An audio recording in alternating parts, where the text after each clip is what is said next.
ache.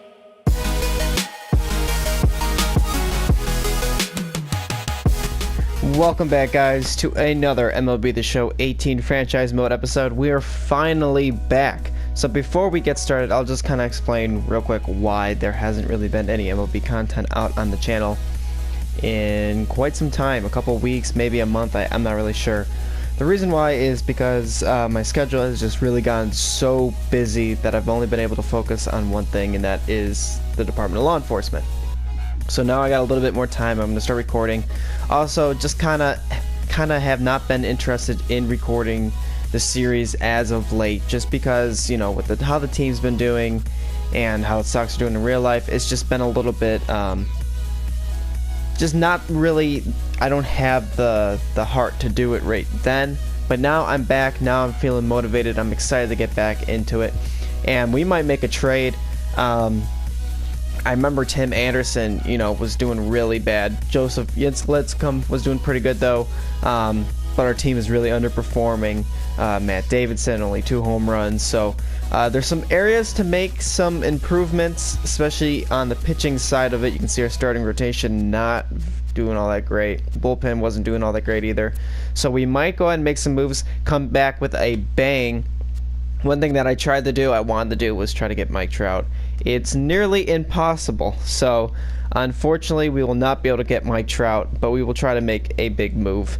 And today's game, we are going to be going, and we are going to go all the way through, and we're going to be playing the Yankees, because why don't we want to play the Yankees? So that's what we're going to do. We're going to play the Yankees, so we'll be right back. Alrighty, guys, we have made some moves. It is the 12th of May. We've moved just a couple days, and if you look at our starting pitcher for today's game, you can see it is a new person. We have made a lot of moves. Let's take a look at what we have done. We need to take a look because trades-wise, we traded Justin Verlander, Carlos Rodon, and Matt Davidson to the Red Sox for David Price and Jake Burger. So we got rid of Verlander, who came over, has just not been good at all. Carlos Rodon, who's just been mediocre pretty much kind of the whole time he's been here. He's never had that really good ace season. And we traded Matt Davidson, who's been stellar for us, but not this year. Only 2 home runs. And in return, we get David Price, who's having an outstanding season. He's 6-1. His ERA is in the 1s. And we get back Jake Burger, who's hitting .287. So that's a big trade. Then we traded Yohan Martin, a second baseman prospect, and Leury Garcia to the Angels, and we got Drew Smyly, one of the best pitchers, most consistent pitchers in Major League Baseball over the last 3 years. So we made those 2 huge moves. And then if we take a look at transactions, you can see that we called down Garth Anderson and called him right back up. The reason why is because a lot of our pitchers were tired. So we needed someone to pitch. So right now it's a little funky looking just because how everyone's stamina is, but we have Lucas Giolito, Garth Anderson, David Price, Michael Kopech, and Drew Smyly on the club. We also did make a couple moves in the bullpen. We did send down Julio Diaz, who was a 6.35 ERA. The strikeouts were good, the walks were okay, the whip was not that great. He's going to be the new closer down in AAA. And then we released, whatever his name was, the guy that was not good at all. Let's take a look if we can see if we can find it, because I can't remember his name. Well, we designated him for assignment. I should be able to find him. Yeah, Herschel Gibbons. We designated him for assignment, a 7.71 ERA. Just not going to do it. He's not going to be worth anything in AAA. He's already 31 years old, so he's going to be a free agent. And speaking of free agents, we signed 2 of them. Michael Estrada, 23 years old, a 72 overall C potential. You can see overall, besides the stamina, he's got really good stats. This will be his first time in the major leagues. And then we also signed Matt Albers, definitely at the end of his career. We're hoping just to get a little something out of him. You can see his past stats, you know, pretty good. I mean, 102 innings pitched and had a 3.35 ERA. That's pretty good. We're hoping just to get something good like that, because right now no one really is doing all that well in our bullpen in AAA. Spencer Adams is a possibility if someone does struggle, but you know, I don't want to just call someone up just because we need it. I want these guys to develop. So guys, that is the moves we have made. A lot of pitching. We also did call down our stud third baseman, Luis Fernandez. He's going to be in AAA second base. He was only batting .233, and we did call up Darian Norman. He was batting .344 in AAA. Just phenomenal. He was up earlier. He struggled. He only batted .176, so he's getting a second chance around this time. So let's go ahead and get to that Yankees game. Alright guys, today is the game we are going to be playing today. It is going to be Tanaka versus Smiley. We take a look at how we played. We got swept by the Angels. Then we only took 1 of 3 against the Tigers. Came into Kansas City, took the series 2 of 3. And then we have won 4 straight, including 3 out of 4 in Texas and game 1 against the Yankees. So, kinda eh. Our players have been playing better as of late. You can see their averages. I'm just going to go through them real quick. Blake Rutherford is up. So is Tim Anderson. He's at 198, so it's gotten up a little bit. Nothing great. You can see our starting pitchers. Nothing too great. Michael Kopech's brought it down a little bit. David Price has gone up a little bit, but still really good. So I'm excited to get this game started. So let's go ahead and start against the Yankees.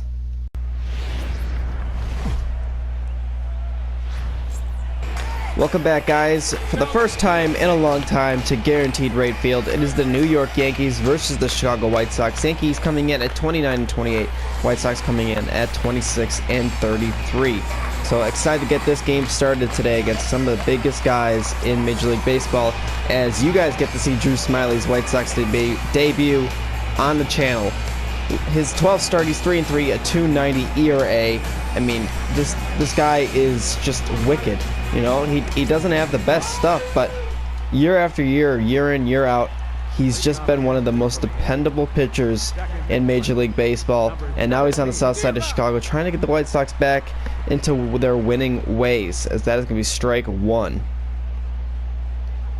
Yohan Moncada having a great season personally over at second base. Tim Anderson is not playing today, but over his last 10 games, he's batted .316. So he's definitely catching up, playing better as of late. Like I said, he's not going to be in today's game, at least starting. He might get a pitch hit, as that is going to be called balls. So that is 2-1. So seeing a little bit of Drew Smiley and the way he works and the pitches that he has in his repertoire, is he's going to cut the outside corner with that cutter. So 2-2 the count. As that curveball's going to be hit up the line to Devers at first, and he's going to step on the bag for out number 1 here in the first inning. White Sox up the bat as Tanaka is on the mound, making his 12th start of the year. He's 4-4, a 3.41 ERA, 74 innings pitched. He's got 60 strikeouts, only 15 walks. So he's having a really good year. You can see the hits down at 62, so a very respectable 1.04 whip. As he's been on the Yankees for quite some time, as Yohan Moncada up to the plate. He's been .297 on the season, so again, like I said, enjoying a good season so far for himself, as it is a beautiful 78 and sunny day here in Chicago, Illinois, as that is going to be strike 1, a good splitter. And in a couple weeks, me and Kayla will actually be in New York City, and we will be going and seeing the Yankees. It's going to be the New York Yankees versus the Kansas City Royals. So obviously we're going to be doing a vlog, and that will be in there as well. So, if you guys are just here for the MLB, there will be a little bit of MLB in real life in that vlog when that does come out in a couple weeks. But currently 1-1 the count to Yohan Moncada, as he's going to chase a splitter outside for strike number 2. This is my first time playing this game in probably about 3 weeks or so. So I've had no practice, nothing. I'm just getting right back into it. So don't mind the rust. As Moncada's going to drive this one out into right field. A leadoff single here in the bottom of the first for the White Sox. Which is up to the plate here in the top of the second. It is a 1-0 White Sox lead after an Eloy Jimenez solo shot. So Drew Smiley has an early lead to work with, as he's going to be way outside with that fastball. Going to be nowhere near the plate. Gary Sanchez One of the best hitting catchers in baseball. His defensive game, however, though, is where he struggles, but he's been managing to stay behind the plate for Aaron Boone's New York Yankees. As that changeup is going to be left over the heart of the plate, but Eloy Jimenez is going to run on over there to get the first out here in the second. Darian Norman up to the plate, 231 on the season, so he has improved from his poor start after being called up recently, as the White Sox find themselves down a run here in the bottom of the third. 2-1 Yankees. A 2-run single has gave Tonka a lead to work with, as Darian Norman's going to pull this one into right field. He's gonna hold up at first for a leadoff single here. A lot of speed over there now on first base for the White Sox to work with. Mikey Matuk up to the plate. He walked in his first plate appearance, as Drew Smyly's got a runner on first with one out here in the top of the fourth, as he's going to continue to hit his corners, hitting that fastball. White Sox still down a run, as that leadoff hit in the bottom of the third did not come around to score. White Sox leaving another runner stranded, as this one's going to be hit back to Smyly. He's going to go to second for it. A good spin and throw by Moncada, but he's going to be safe at first. A good play by Smyly to get the lead runner out, but unable to turn the double play. Luis Robert up to the plate for the Yankees. He's only batting 190 on the season, so not very good for him. I'm sure you guys remember him. Big White Sox prospect. Didn't really turn out all that well. We traded him. We got Aaron Judge in return in that big package. And so far, he has not been successful for the New York Yankees. As this one's going to be popped behind the plate. A diving attempt by Zach Collins, but he's going to be unable to snag it, as that's going to be strike one. 60 pitches here. Make that 61 for Drew Smyly. He's really not giving up all that much, but the White Sox need to get some runs across if they want to support their starting pitcher. It is a good eye by Robert, and that is now 3-1. You can see Aaron Hicks on deck. Don't want to walk Robert, as he has been an easy out this season, but that is going to be ball four here in the top of the fifth. A leadoff walk, which is never good. After 3 straight strikeouts, Drew Smyly gets through the fifth as Zach Collins walks to the plate here to lead off the bottom half of the fifth. Drew Smyly did not let that leadoff walk affect him, as that one's going to be hit. A diving attempt by third base.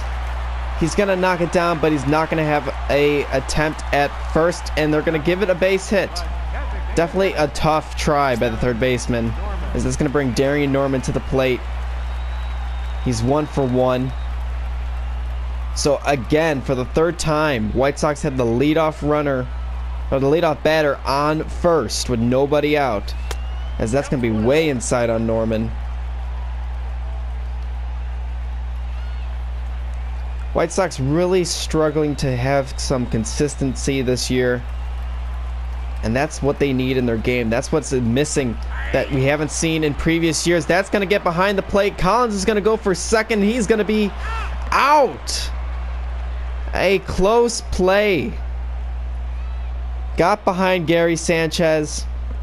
A late jump by Zach Collins, and that is going to be a swinging half bunt.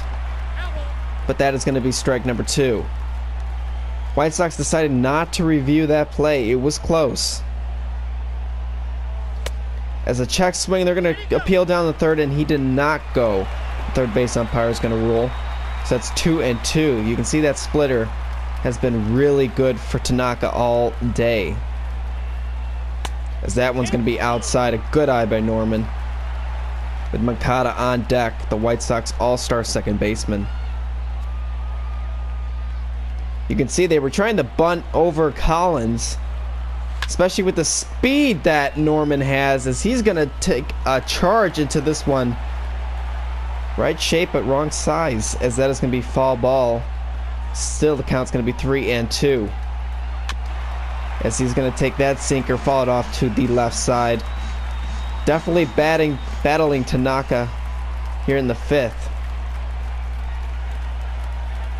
As that one's going to be low, but Norman's going to fight That is one thing that Norman is really good at. Darian Norman is contact. He's a contact hitter, and you can see it right now. He's really fighting as he's going to fall another one off, as it has been several pitches in this at bat. You can see a slider there. Haven't seen any. It's been all off-speed pitches, no fastballs, as that splitter is going to retire Norman. Tanaka wins the battle for the second out. Rafael Devers up to the plate, 1 for 2. And again, leadoff runner on for the White Sox. 2 of them, as it is bottom of the 6th.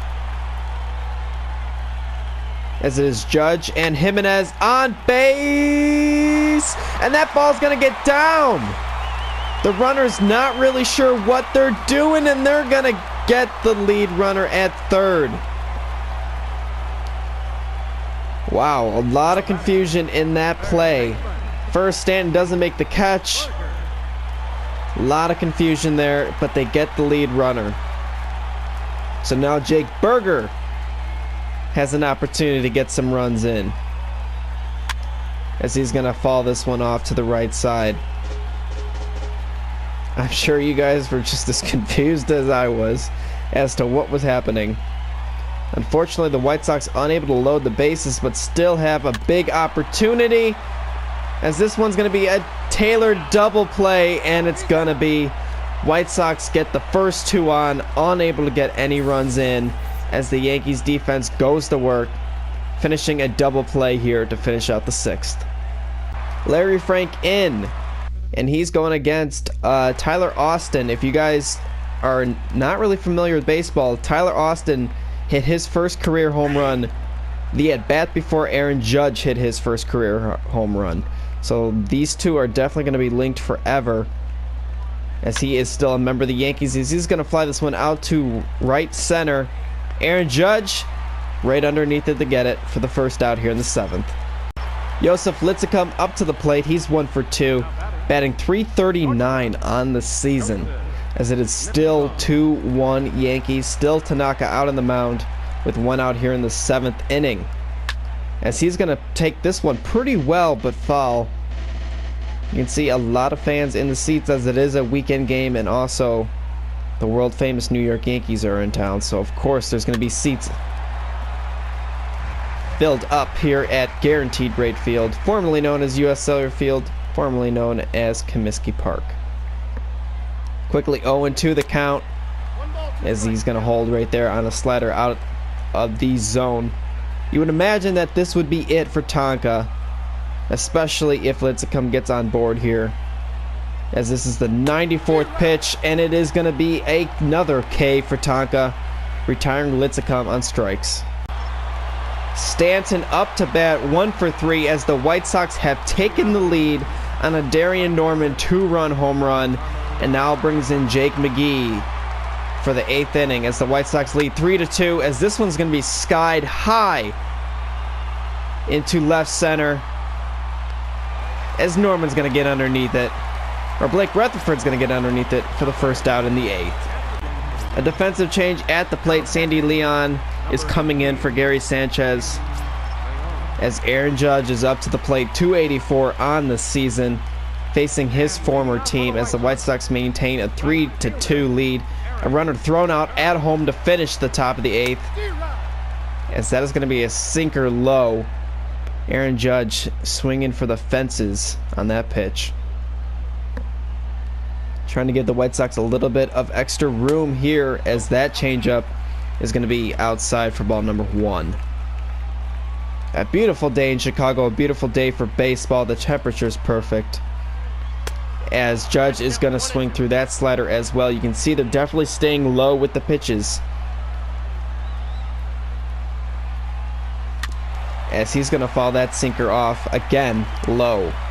You know, I wouldn't be surprised if they stay low, but I also wouldn't be surprised if they go high with a fastball climbing the ladder, as that is going to be a sinker in on the hands. Aaron Judge is going to strike out. He's not happy about it, as that's going to be the first out in the 8th.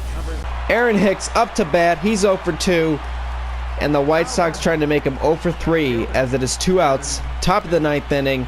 Frederick Gonzalez is in, He's retired the first two, and he's going to get strike one with that 98-mile-per-hour fastball. White Sox trying to win their 5th in a row, their 2nd against the Yankees to give them the series win going into Game 3 tomorrow. As it is 1-1.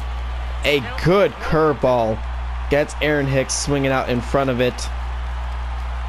Looking for the K. And that one's going to be up the middle into center field. So with 2 outs, the tying run is on first, and the go-ahead run is at the plate. As a curveball that stayed up, missed its spot a little bit, Aaron Hicks able to drive it right up the middle past Gonzalez into center field. As the White Sox still look to close out this game, as that is going to be a 98-mile-per-hour fastball to Matthew Skaggs. He's 0 for 4 tonight. He struck out in the 7th inning. A strikeout pitcher, Gonzalez is, and that is his specialty, as that 99-mile-per-hour fastball is going to be high, missing his spot. It's a righty v lefty combination here. As they're going off for second, the throw on over to second base, and he's going to be safe. So a single could possibly move in the tying run. As that fastball is going to be high just a little bit, 99 miles per hour. As the count is going to be 3-1 now. And that one's going to be just a bit outside, so now 2 runners on, as the go-ahead run is on first with 2 outs here. As Jed Lowry is up to the plate, 271 on the season. And let's see if we can do let's play him deep. We definitely want no doubles. As a quick pitch, definitely was not thinking I was pitching. I thought I was getting out of the thing. So now runners move to second and third. A wild pitch by Gonzalez is more so a wild pitch from myself. But Gonzalez is going to be able to close out this inning. No doubts about it. I have faith in him. As the count is 1-1. As that fastball is going to be a bit high for ball number 2. They're going with the curveball or a slider that stayed up. Did not meet its spot at all. As the count is 2-2. And that one is going to be just barely fought off into the White Sox dugout. Jed Lowry fighting for his life, as this one's going to be hit deep out into left center field. Eloy Jimenez making chase, and he will make the catch. A phenomenal running catch. That is a victory for the Chicago White Sox, definitely without some drama at the end, as the White Sox take Game 2 and the series over the New York Yankees here at home. Their 5th win in a row, as that is a big victory for the Chicago White Sox, able to close it out with threats on board. Gonzalez able to close it out. Definitely some dramatics at the end, but nevertheless, it's a White Sox victory. It's another tally in the win column. You can see the final box score: 2-8-0 for the Yankees, 3-10-0 for the White Sox. Frank gets his 2nd win of the season, and Gonzalez gets his 14th save of the year. Well, guys, that is going to do it for this episode. A lot happening as we are now into the month of July, I believe. No, June. We're in the month of June. I apologize. We are in the month of June now. You can see the White Sox have now won 5 straight, and they've won 7 of their last 8. So definitely starting the trend up as we sit 2.5 back of the division, although we are last of a division that is not very competitive. You can see first place 29-30. That is not really competitive. Look at the wild card. You can see very competitive. Red Sox 35-22, Orioles 36-23. So definitely some competitiveness there as we sit 9.5 out of that. You can see 8-2 in our last 10. So definitely trending upwards. Our team is playing better. I'm excited to get ourselves back into the series. I hope that we can start making episodes every other day as we used to. But thank you guys for so much for hanging out with me. If you enjoyed, please remember to like and to subscribe so that way we will continue to make more of this. But until next time, guys, we'll see you next episode.